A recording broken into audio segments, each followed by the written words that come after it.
विरोधी संबंध ममता और कामना ही है जो मनुष्य को विवेक विरोधी कर्म में लगा देती है। जब हम विवेक विरोधी संबंध रखते हैं तो कामना पैदा होती है। विवेक विरोधी कर्म का त्याग भविष्य में नहीं, इसे क्षण करना है। अपने लक्ष्य में पक्का कौन हो सकता है जिसने विवेक विरोधी संबंध का त्याग कर दिया कि शरीर मेरा नहीं है। हमें ये पक्का निश्चय करना है कि विवेक विरोधी कर्म नहीं करना है। अब चाहे कैसे भी परिस्थिति सामने आ जाए, हमारा निश्चय पक्का होना चाहिए। नारायण नारायण नारायण नारायण। ये बात ठीक है। कल इसी पे विशेष से बात हुई थी। तो आज की कहानी दमयंती माहेश्वरी सुनाएंगे। सुनाइए। जय श्री कृष्ण।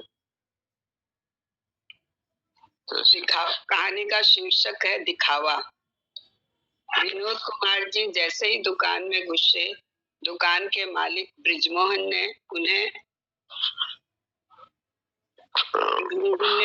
आदर से बिठाया और उनके मना करने के बावजूद भी लड़के को चाय लाने के लिए भेज दिया। उसके बाद ब्रिजमोहन ने पूछा, कहिए विनोद बाबू, क्या सेवा करूं? विनोद कुमार जी ने कहा, एक ऊंची सी शाल या चद्दर दिखा दीजिए।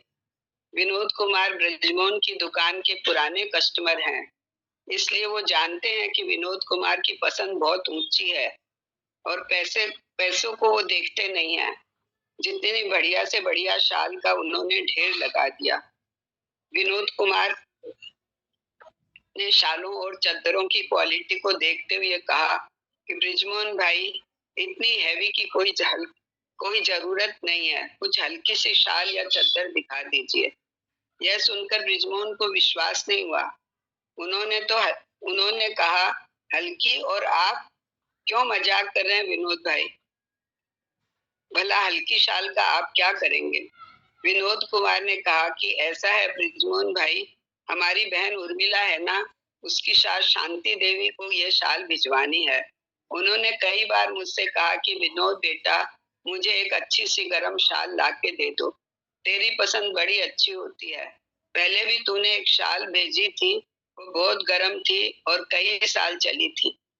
अब ब्रिजमोहन के सामने फैली हुई शालों और चद्दरों के ढेर को एक तरफ सरकाकर कुछ मीडियम किस्म की शालें खोल दी।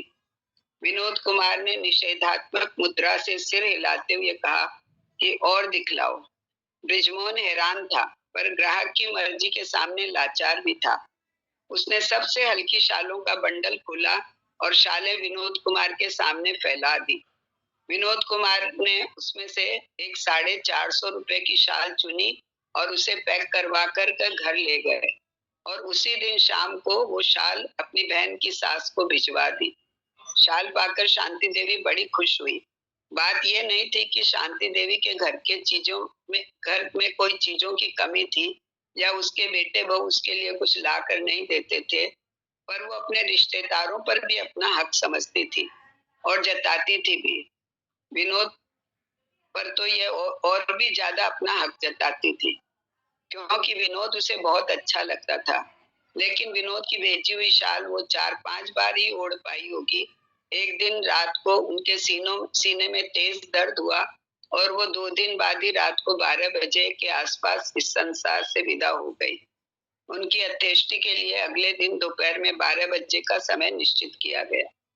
सुबह सुबह ब्रिजमोहन जी अपनी दुकान खोल ही रहे थे कि विनोद कुमार वहां पहुंच गए और बोले, भाई उर्मिला की सास गुजर गई है, एक चद्दर दे दो। ब्रिजमोहन जी बड़े अफसोस के साथ बोले, ओहो, ये तो अच्छा नहीं हुआ। कुछ दिन पहले ही तो आपने एक अच्छी सी गर्म शाल उसके लिए भेजी थी, कितने दिन बेचारी ओढ़ पाई होगी। उसके बाद ब्रिजमोहन ने चद्दरों का एक बंडल उठाकर खोला, कुछ चद्दरें निकाली। विनोद कुमार ने चद्दरें देखी तो उसका चेहरा बिगड़ गया और उन्होंने कहा, भाई ब्रिजमोहन, जरा अच्छी ढंग की चद्दर निकालो।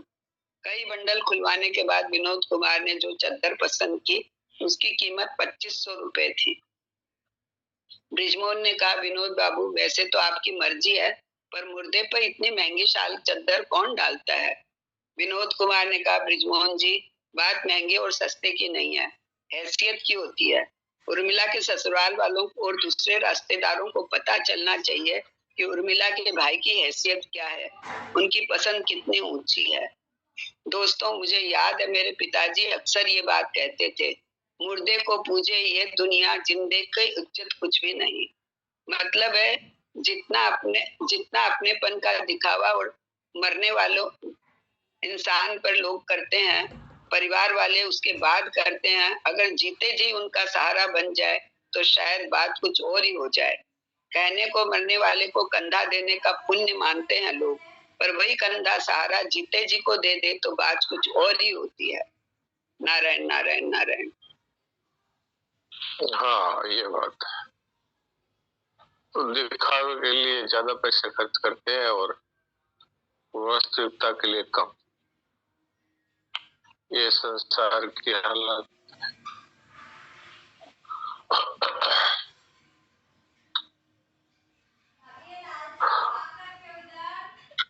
आज मैं स्वामी राम सुखदास जी महाराज का एक प्रवचन सुन रहा था पुराना।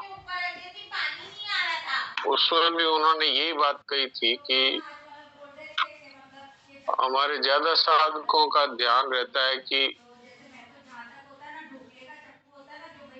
दान करें, पुण्य करें, जप करें, पूजा पाठ करें, पर इस पे ध्यान कम रहता है कि झूठ, कपट, चोरी, बेईमानी छोड़े। जबकि वास्तव में जरूरी है असत का त्याग। सत तो वास्तव में हमको प्राप्त ही है। परमात्मा तो हम सबको आत्मा रूप से प्राप्त है। उनका अनुभव इसलिए नहीं हो रहा कि हमने असत का त्याग नहीं किया। असत का त्याग अर्थात असत कर्मों का त्याग, असत संबंध का त्याग, असत विश्वास का त्याग।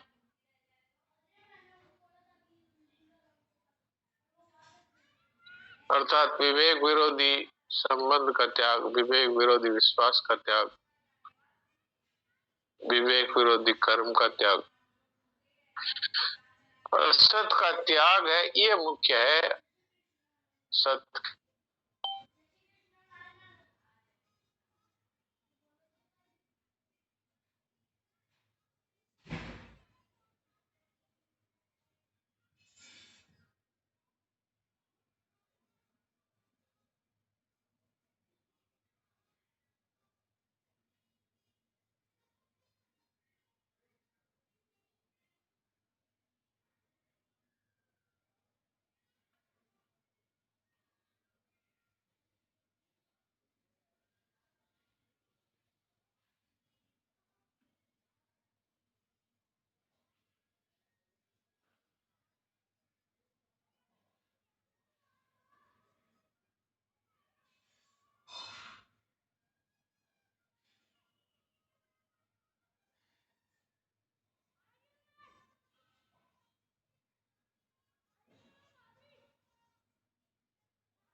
अच्छा, बीच में फोन आ गया था। अब आवाज आ रही? आ रही है। तो मैं ये बात कह रहा था, स्वामी जी महाराज ने इस बात पर विशेष जोर दिया कि मनुष्य के लिए असत का त्याग वो ज्यादा जरूरी है। ममता का त्याग, कामना का त्याग, इसका तो त्याग हम लोग करते नहीं और साधन भजन करते हैं। तो साधन भजन किया हुआ बेकार तो नहीं जाता, लेकिन वर्षों तक सत्संग करते हैं, वर्षों तक साधन भजन करते हैं और फिर भी शांति नहीं मिलती और राग द्वेष नहीं मिटते। बहुत से पुराने सत्संगी भाई बहनों में देखा जाता है कि सत्संग में बैठते हैं तब आसन के लिए, जगह के लिए लड़ पड़ते हैं।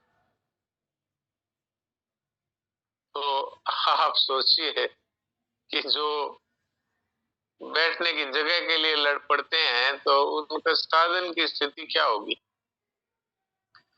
छोटी छोटी बात में राग द्वेष, छोटी छोटी बात में ईर्ष्या। तो ये स्थिति क्यों है? लंबे टाइम तक सत्संग करने के बाद भी ऐसी स्थिति क्यों है? अच्छा, हम लोग भी अपने अपने बारे में गंभीरता से विचार करें, आत्मनिरीक्षण करें कि भी हमने इतने समय तक सत्संग किया तो हमें वो सिद्धि प्राप्त हुई क्या जो जिस सिद्धि के लिए और हम सत्संग में लगे। जब भी करते हैं, ध्यान भी करते हैं, पूजा पाठ भी करते हैं, दान पुण्य भी करते हैं, लेकिन वो जो हर समय परम शांति रहना चाहिए, हर समय एक आनंद का अनुभव होना चाहिए, राग द्वेष मिट जाने चाहिए, ममता कामना मिटनी चाहिए, उसमें अपना अपना खुद ही देखें, कोई दूसरा क्या समझेगा और क्या जानेगा। जो साधक अपना खुद का निरीक्षण करता है तो उसको अपनी स्थिति का पता लगता है। तो ये संतों की ये बात बहुत ही महत्वपूर्ण है कि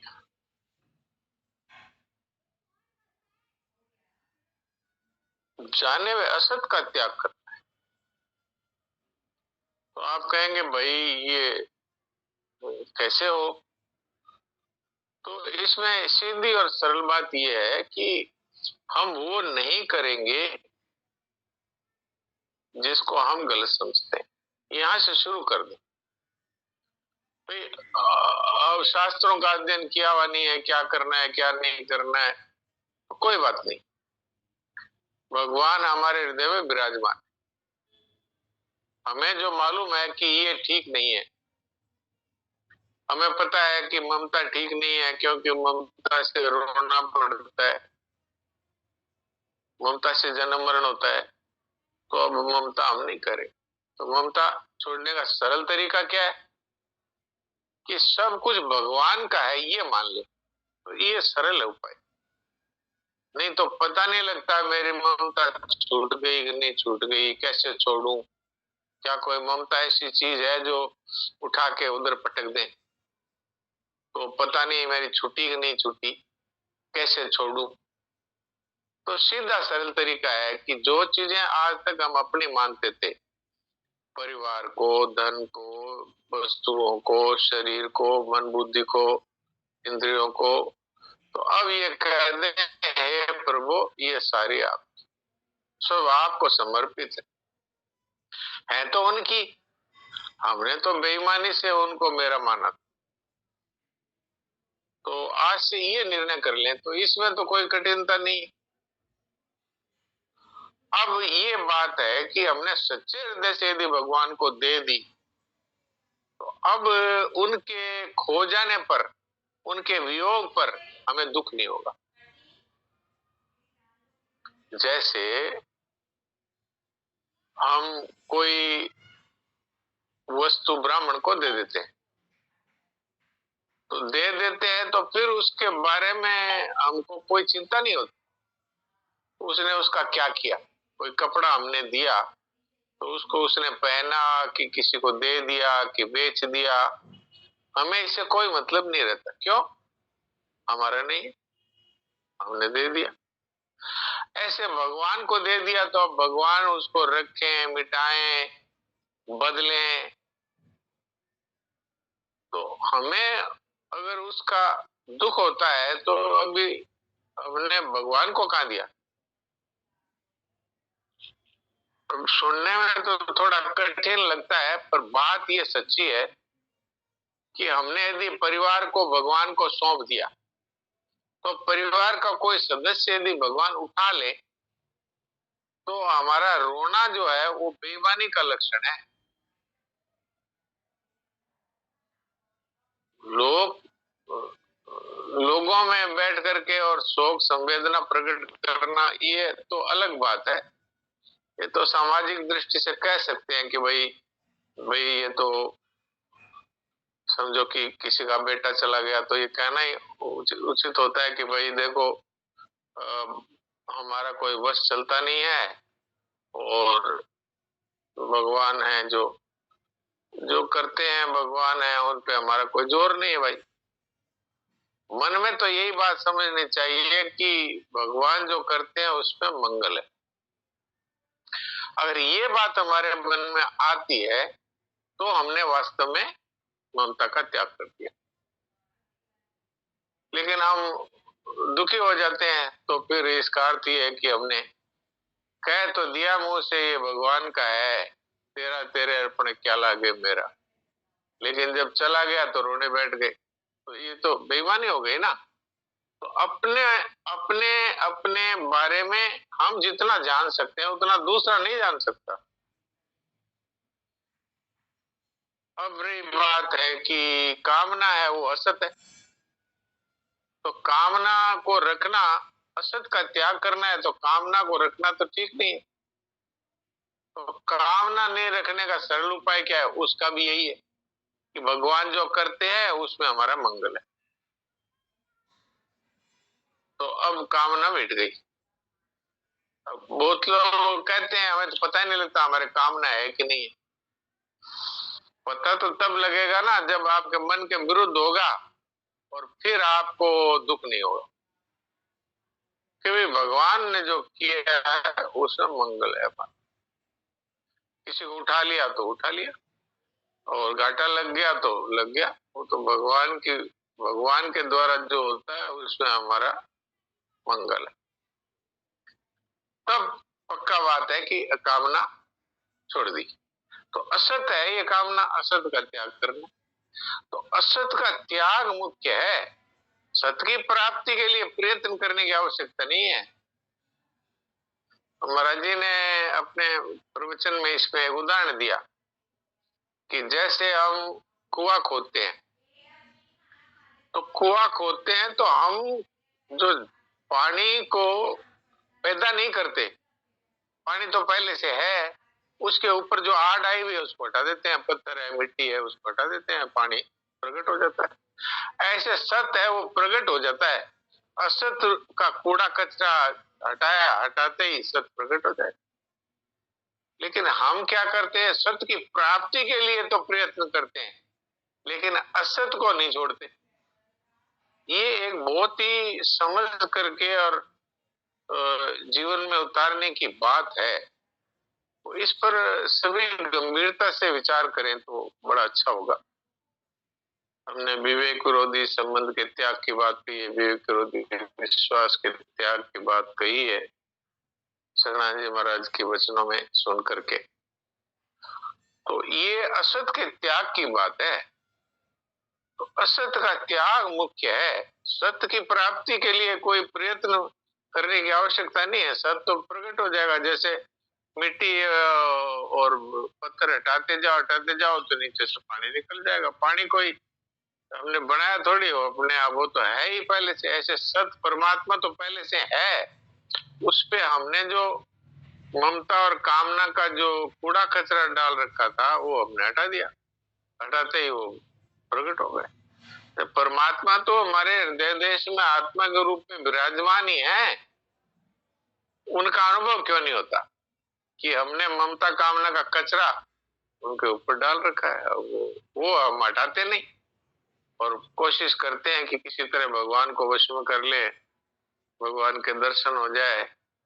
हाँ, कोशिश करना अच्छा है, बुरा नहीं है, पर तेजी से यदि किसी को काम करना है तो कूड़ा कचरा हटाना पड़ेगा, तो बहुत शीघ्र काम होएगा।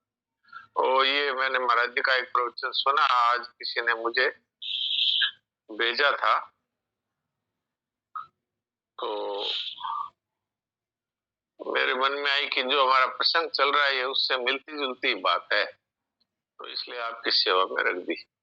कल तो देवकी जी हमको दिखाई नहीं दिया, आज तो दिखाई दे रहे, तो मैं उनको को बनाता हूँ। इस बीच में यदि किसी का कोई प्रश्न हो तो वो प्रश्न कर सकते हैं।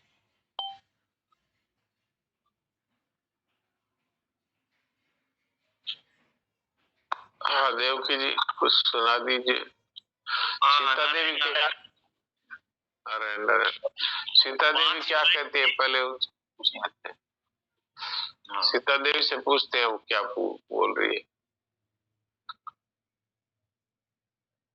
हाँ सीता देवी बोलिए।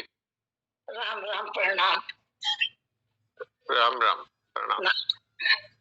जो अभी आप बात कही बहुत अच्छी बात है महाराज जी, बहुत अच्छे समझ पाते हैं। और जैसे मैं छोटी बहू पोता पोती लोग राजस्थान के हैं तो मेरे कोई ममता नहीं है, सेवा के रूप में फोन करके पूछ लेती हूँ जब भाई कैसे, तो गलत है ना सही है? नहीं वो तो सेवा की दृष्टि से पूछने में कोई बुराई नहीं। सेवा के रूप में पूछो भाई कैसे, तुम लोग कैसे है, ठीक है? हाँ जरूर जरूर पूछना चाहिए, सहयोग करना चाहिए, सेवा करनी चाहिए, और इसमें कोई हर्जा नहीं। अंदर से परमात्मा के हैं ये बात होनी चाहिए। हाँ, ये तो सब कुछ परमात्मा को सारा भगवान का है।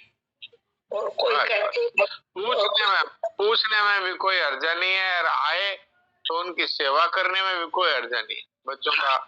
बच्चों की सेवा करना, बहू की सेवा करना और परिवार की सेवा करना, इसमें कोई हर्जा नहीं। सेवा नहीं छोड़ना है, ममता छोड़ना है अपने को। जैसे पूछना भी सेवा ही है। कोई बोलते हैं भगवान गलती क्षमा, तो भगवान कुछ बुरा नहीं, बुरा हम लोग करते हैं, भगवान किसी को बुरा नहीं चाहते। जो जाने वाला उसको भगवान ले जाते, भगवान नहीं ले जाते, उसकी आयु पूरी हो गई। हाँ ये भगवान तो कभी अमंगल कर ही नहीं सकते ना किसी का। वो तो मंगल मूर्ति है। बोलते हैं छोटी उम्र में चला गया भगवान, बहुत बुरा। मैं भगवान बुरा नहीं किया, हम उसकी उतनी आयु थी, भगवान क्या करे? भगवान तो सबका भला चाहते हैं। भगवान तो सुहृदम सर्वभूतानां ज्ञातम् शांति मृच्छति। भगवान गीता में कहते हैं प्राणी मात्र का सुहृद उसको कहते हैं जो बुराई करे उसका भी भला करता है, उसको सुहृद कहते हैं। भगवान सुहृद है, सुहृद के द्वारा तो किसी का मंगल हो ही नहीं सकता। गीता जी पढ़ती हूँ तो मैं तो संस्कृत नहीं आता महाराज, मैं तो हिंदी में पढ़ती हूँ। हाँ तो संस्कृत की जरूरत नहीं है, भगवान हिंदी भी समझते हैं। भगवान को कहते हैं जो दो नाम लिया आपकी कृपा से, आपके चरण में अर्पित है भगवान जी, मैं कुछ नहीं जानती हूँ। ठीक है, बहुत अच्छा। संस्कृत नहीं पढ़ा जाए तो हिंदी में पढ़ो। ठीक है, राम राम। राम राम प्रणाम नारायण नारायण। हाँ देवकी जी सुनाइए कुछ। नारायण नारायण नारायण। हमें सिखाया जाता है कि विवेक विरोधी कर्म मत करो, और यदि विवेक विरोधी विश्वास या विवेक विरोधी संबंध रहेगा तो विवेक विरोधी मनुष्य होगा।